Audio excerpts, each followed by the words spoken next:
अरिहन्तम् नमो सिद्धं नमो आयर्यं नमो वज्रायं नमो लोहे सवसाहुणं वन्दितु सवसिद्धे ध्रुवमचलमणोभवं गदिं पत्ते बोच्छामि समय पाहुड मिर्मो सुत केवली वणिधम नमः समय साराय स्वानुभूत्या च कात्स्ते चित्त स्वभावाय भावाय सर्वभावांतरच्छिदे। मैं करता हूँ कर्म का, कर्म है मेरा कर्म, ऐसी मिथ्या मान्यता है मिथ्यात्व अधर्म। निज आत्म तल्लीनता सुखमय आत्म धर्म, श्री जिन जिन वर देव ने यह समझाया मर्म। अभी अपना स्वाध्याय आचार्य कुंद कुंद देवकृत समयसार परमागम ओइबम आचार्य अमृतचंद देवकृत आत्मख्याति टीका पर चल रहा है, जिसमें जीवा जीवाधिकार अभी समाप्त हुआ है, जिसमें हमें बताया है कि एकत्व बुद्धि और ममत्व बुद्धि इन दोनों का निषेध किया है। अभी यहाँ कर्ता कर्म अधिकार में कर्तृत्व और भोक्तृत्व बुद्धि का निषेध करते हैं।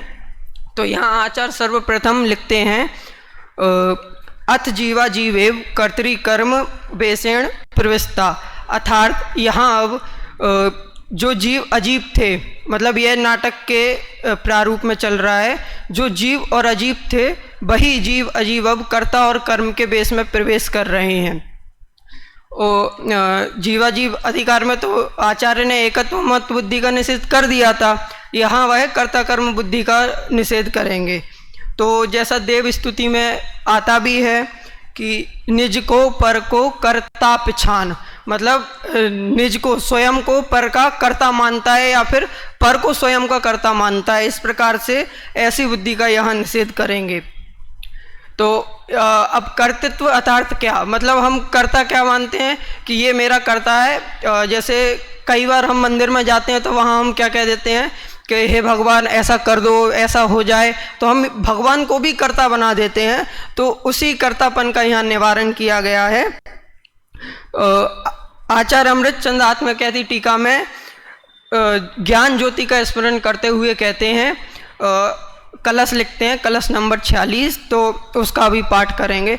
एकह कर्ता चिद में कर्म को पादयोमि एत्यज्ञाना समय दबिता कर्तरी कर्म प्रवर्तिम ज्ञानः ज्योति स्मृति परमो दात्यमत्यंत धीरम साक्षात् कुर्वन् निरूपति पृथग द्रव निर्भासी विश्वम।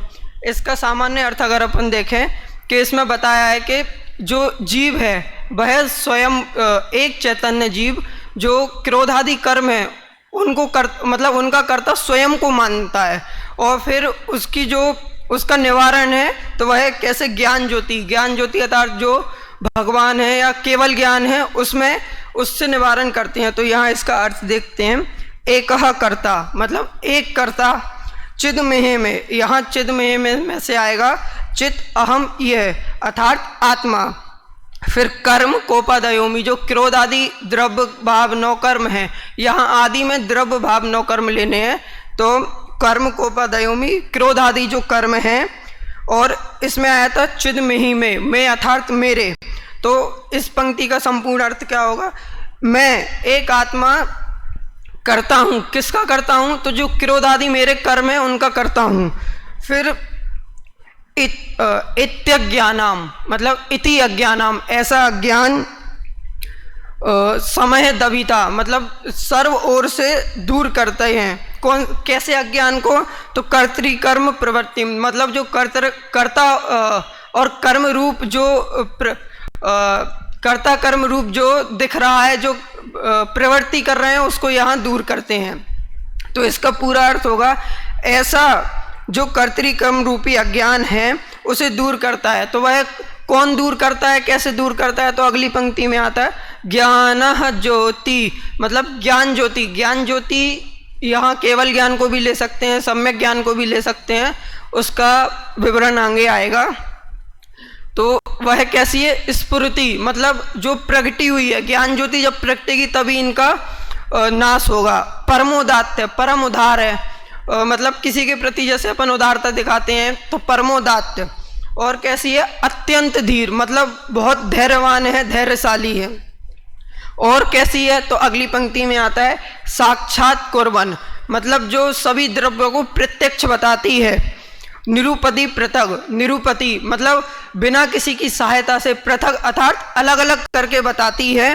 विश्वम निर्भासितम, निर्भासी मतलब जो विश्व के सभी पदार्थ हैं उनको अलग अलग बताती है, प्रकाशित करती है। तो अगर पूरा अर्थ देखें तो वह ज्ञान ज्योति प्रत्यक्ष रूप से बिना किसी की सहायता के सभी द्रव्यों को अलग अलग भिन्न भिन्न अच्छी तरह से प्रकाशित करती है। अब इस पूरे का अर्थ देखें तो इस पूरे का अर्थ जो आचार्य की टीका के अनुसार है, इस श्लोक में एक चैतन्य आत्मा, मैं तो एक करता हूँ और ये क्रोध आदि मेरे कर्म, ऐसी अज्ञानियों की जो कर्ता कर्म प्रवृत्ति है उसे सब ओर से समन करती हुई ज्योति स्फुरायमान हो रही है। वह ज्ञान ज्योति परम उदार है, अत्यंत धीर है और पर के संयोग से होने वाली समस्त लोकाकाश में जो लोकाकाश को साक्षात जानती है। यहाँ अब ज्ञान ज्योति है उसको तीन प्रकार से ले सकते हैं। एक तो केवल ज्ञान, दूसरा ज्ञान स्वभावी आत्मा और तीसरा यहाँ ले सकते हैं उसको सम्यक ज्ञान। तो केवल ज्ञान तो उसके जो विशेषण है उससे स्पष्ट हो रहा है कि केवल ज्ञान कैसे, जो बिना किसी सहायता से सभी द्रव्यों को जानती है, अर्थात बिना किसी सहायता से तो एक ही ज्ञान जानता है, वह केवल ज्ञान। और फिर परम उदात्त है, मतलब सभी जो भी विकारी भाव हैं उन सबसे मुक्त है, तो केवल ज्ञान। और फिर यहाँ सम्यक दर्शन है, तो सम्यक दर्शन कैसे लेंगे? कर्ता कर्म रूपी जो अज्ञान है उसके नाश के लिए ज्ञान ज्योति जो है वह सम्यक ज्ञान रूपी ज्ञान ज्योति है जिससे उसका नाश होगा। और सम्यक ज्ञान जो ज्ञान ज्योति है उसी से वही कार्यकारी है। क्योंकि अगर केवल ज्ञान, मतलब यहाँ ज्ञान ज्योति को केवल ज्ञान रूपी मान लेंगे तो फिर जो अज्ञान है, मतलब कर्ता कर्म का अज्ञान है, उसको 13वें गुण स्थान तक मानना पड़ेगा, जो 12वें गुण स्थान तक मानना पड़ेगा, और जो कि संभव है नहीं। क्योंकि 12वें गुण स्थान में तो क्षीण मोह, मतलब कदाचित मोह अकेला बचता है, और यहाँ तो कर्ता कर्म की प्रवृत्ति बता रहे हैं, तो ऐसा संभव नहीं है। और जो अंतिम बचा है ज्ञान स्वभावी भगवान आत्मा, तो वह कैसे? एक सर्वज्ञत्व शक्ति है, मतलब जो बिना किसी की सहायता से, बिना किसी की सहायता के पदार्थों को भिन्न भिन्न अलग अलग जानती है, तो वह ज्ञान स्वभावी भगवान आत्मा, इसको यहाँ से ग्रहण कर सकते हैं। और अब इसमें जो दो विशेषण आए थे, परमोदात्त और अत्यंत धीरम, तो परमोदात्त अर्थात जो किसी के अधीन नहीं है, किसी के अधीन नहीं है, किसी पर के लक्ष्य से नहीं है।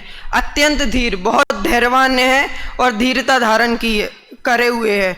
इसका उदाहरण ऐसे ले सकते हैं, जैसे कोई राजा पर आक्रमण होता है तो वह बहुत धैर्यता से उसको सह लेता है और फिर अपनी जो उसकी पराक्रमता होती है उससे उसको सामने वाले जो आक्रमण करता है उसको हरा देता है। फिर हरा देने के बाद वह क्या करता है? उसको उसका राज्य वापस कर देता है। तो इसमें परम उदारता भी हो गई, मतलब उदारता भी हो गई कि उसने उसका राज्य वापस कर दिया, और धीरता हो गई कि उसने अपने धैर्य से उस राज्य को जीता था। उसी प्रकार जो ज्ञान है वह ज्ञेयों को धैर्य पूर्वक जानता है, पर उसमें फेरफार करने का नहीं सोचता, और ना ही ये सोचता है कि, और सोचता यह है कि एक द्रव्य दूसरे द्रव्य का कर्ता नहीं है। इस प्रकार वह किसी के अधीन नहीं होता। उसी जैसे इसका एक और उदाहरण देखें तो भरत चक्रवर्ती हुए हैं। तो भरत चक्रवर्ती ने 6 खंडों को जीता है और उनको वापस दे दिया, मतलब उन पे छह खंडों को जीतकर उन्हें वापस दे दिया, ये उनकी परम उदारता है। और उन्होंने जो 6 खंड जीते हैं, 6 खंड जीतते समय उन्होंने एक बूंद भी रक्त नहीं बहाया, एक बूंद भी रक्त नहीं बहाया, तो ये उनकी धैर्यता है। इस प्रकार ये था। अब इसका एक बार अपन पाठ करेंगे और इसका जो पद्यानुवाद है उसका पाठ करेंगे। एक कर्ता चिद में कर्म को पादयोमि एत्यज्ञाना समय दबिता कर्तरी कर्म प्रवर्तिम ज्ञानः ज्योति स्फुर्ति परमो दात्यमत्यंत धीरम साक्षात् कुर्वन् निरुपति पृथक द्रव्य निर्भासी विश्वम। इसके पद्यानुवाद का एक बार पाठ करते हैं। मैं एक कर्ता आत्मा क्रोधादि मेरे कर्म सब, यही कर्ता कर्म की है प्रवृत्ति अज्ञानमय। समन करती इसे प्रगति सर्व विश्व विकासनी, अति धीर परमोदात्य पावन ज्ञान ज्योति प्रकाशनी। अभी इसका सामान्य अर्थ देखते हैं। वैसे तो ये हिंदी में है तो इसका अर्थ तो भाषित हो ही जाता है। मैं एक कर्ता आत्मा, जैसा कि पहली पंक्ति में कि मैं एक कर्ता आत्मा हूँ और कौन है मेरे कर्म, मतलब मैं किसका करता हूँ, तो इसमें बता रहे हैं क्रोध आदि मेरे कर्म सब। और फिर ये किसकी मान्यता है, कौन ऐसा मान रहा है, तो यह कर्ता कर्म की मान्यता है और जीव ऐसा स्वयं को मान रहा है। और यह प्रवृत्ति कैसी है, यह प्रवृत्ति अज्ञानमय है। और फिर बताते हैं समन करती इसे प्रगति सर्व विश्व विकासनी। समन करती अर्थात इसका निराकरण करती, इसको दूर करती हुई विश्व विकासनी है। तो वह कौन है विश्व विकासनी, तो अति धीर है, मतलब बहुत धैर्यवान है। परमोदात्त है, मतलब परम उदार है। तो वह कौन है, ऐसी ज्ञान ज्योति है। ज्ञान ज्योति अर्थात यह केवल ज्ञान, सम्यक ज्ञान, जैसा कि अपन जान चुके हैं, तो उसे ले सकते हैं। फिर यहाँ इस पर पूज्य गुरुदेव श्री का व्याख्यान है, तो वह देखते हैं। ज्ञान ज्योति त्रिकाली ज्ञान स्वरूपी स्वरूप लक्ष्मी युक्त आत्म स्वभाव ही है। वह ज्ञान ज्योति पर की सहायता के बिना, यह यहाँ परमो जो विशेषण आया था उसका यहाँ पे विश्लेषण है कि पर की सहायता के बिना प्रकाशित करने के स्वभाव वाली, अर्थात जो भगवान आत्मा है वह ज्ञान दर्शन स्वभाव वाली भगवान आत्मा है वह, तो स्वभाव वाली अतः समस्त लोकालोक को प्रत्यक्ष जानती है। ज्ञाता स्वभाव के आश्रय से जो ज्ञान पर्याय प्रकट होती है उसका स्वभाव पृथक पृथक द्रव्यों को संपूर्ण रूप से प्रकाशित करना है। ज्ञान का स्वभाव सर्व विकल्प है, अर्थात जगत में जितने भी अनंत द्रव्य गुण पर्याय है उन सबको भिन्न भिन्न रूप जानती है। जैसा कि केवल ज्ञान, अगर ज्ञान ज्योति को केवल ज्ञान लेंगे तो ये उसका वर्णन आ गया कि वह सब पदार्थों को द्रव्य गुण पर्याय सहित भिन्न भिन्न जानती है। और फिर उन सबको भिन्न भिन्न रूप जैसे हैं वैसे ही जानने का ज्ञान का स्वभाव है। केवल ज्ञान की पर्याय हो या शुद्ध ज्ञान की पर्याय, दोनों ही पर्यायों का स्वभाव अपनी अपनी सीमा की सहायता के बिना पृथक पृथक द्रव्यों को द्रव्य गुण पर्याय को प्रकाशित करने का ही है। यहाँ तो यह कहा जा रहा है कि अपरिमित स्वभाव से भरी हुई शुद्ध चैतन्य प्रकाशमय वस्तु आत्मा की ओर ढलने पर ज्ञान में ऐसी सामर्थ्य प्रकट हो जाती है कि वह स्वद्रव्य जानने के साथ साथ, मतलब यहाँ जब अपन अपनी आत्मा को जानेंगे, केवल ज्ञान प्राप्त करेंगे तो उसमें अपन अपनी आत्मा को ही जानेंगे और उसी का ध्यान करेंगे। लेकिन उसके साथ साथ क्या होता है, केवल ज्ञान में जो संपूर्ण विश्व है द्रव्य गुण पर्याय सहित तीन लोक तीन काल की समस्त पर्यायों को जानते हैं, तो लोकाकाश जानने लगता है। ज्ञान की पर्याय का ऐसा स्वपर प्रकाशक स्वभाव स्वयं से अहो ज्ञान स्वभावी आत्मा का ऐसा स्वभाव है कि पर में कुछ नहीं करता ना जानता है। अब यहाँ बनारसी दास जी का जो छंद है उसका एक बार पाठ करेंगे और फिर उसका सामान्य अर्थ जानेंगे। प्रथम अज्ञानी जीव कहे मैं सदैव एक, हाँ, प्रथम अज्ञानी जीव कहे मैं सदैव एक, दूसरो न और मैं ही करता कर्म को, अंतर विवेक आयो आपा पर भेद पायो, भयो बोध गयो मिटी भारत भरम को, भाषे छयो द्रव के गुण पर जाए सब, नासे दुख लाख्यो मुख पूरन परम को, करम को करे तारे मान्यो पुद गल पिंड, आप कर तार भयो आत्म धर्म को। तो यहाँ पहली पंक्ति में बता रहे हैं प्रथम अज्ञानी, मतलब प्रथम जो अनादिकाल से अज्ञानी है वह मैं सदैव एक, अनादिकाल से अज्ञानी होकर दूसरों ना और मैं एक ही करता कर्म को। मतलब यह क्या मानता है कि अनादिकाल से जो कर्म है, क्रोधादि कर्म है, उन सब का कर्ता मैं ही हूँ। और फिर जब इसका अंतर्विवेक प्रकट होता है, अंतर्विवेक अर्थात जब ये सम्यक दर्शन प्राप्त करता है तो फिर इसको आपा पर, स्वयं और पर का भेद पता चलता है। फिर यह छयों द्रव्यों को भाषे छयों द्रव्य के गुण पर जाए सब, मतलब जो छयों द्रव्य उनको गुण पर्याय सहित जानता है। और फिर नासे दुख लक्ष्यो मुख पूरन परम को, और जल्दी जल्दी इसके दुख नष्ट होते हैं और शीघ्र ये मोक्ष को प्राप्त करता है। फिर अगली लाइन में बताते हैं कर्म को करे तारे मान्यो पुर्दे गल पिंड, मतलब अब जब इसको भेद ज्ञान हो जाता है तो फिर ये किसको कर्ता मानता है कर्म का, तो जो पुद्गल पिंड है उन सबको कर्म का कर्ता मानता है। और जो आप कर तार भयो आत्म धर्म को, मतलब स्वयं को ज्ञान का जो करता है, मतलब स्वयं को अपनी आत्मा का मात्र कर्ता मानता है। इस प्रकार हम भी ज्ञान ज्योति प्राप्त करें और अंतरंग में लीन हों और मोक्ष को प्राप्त करें इसी मंगल भावना से।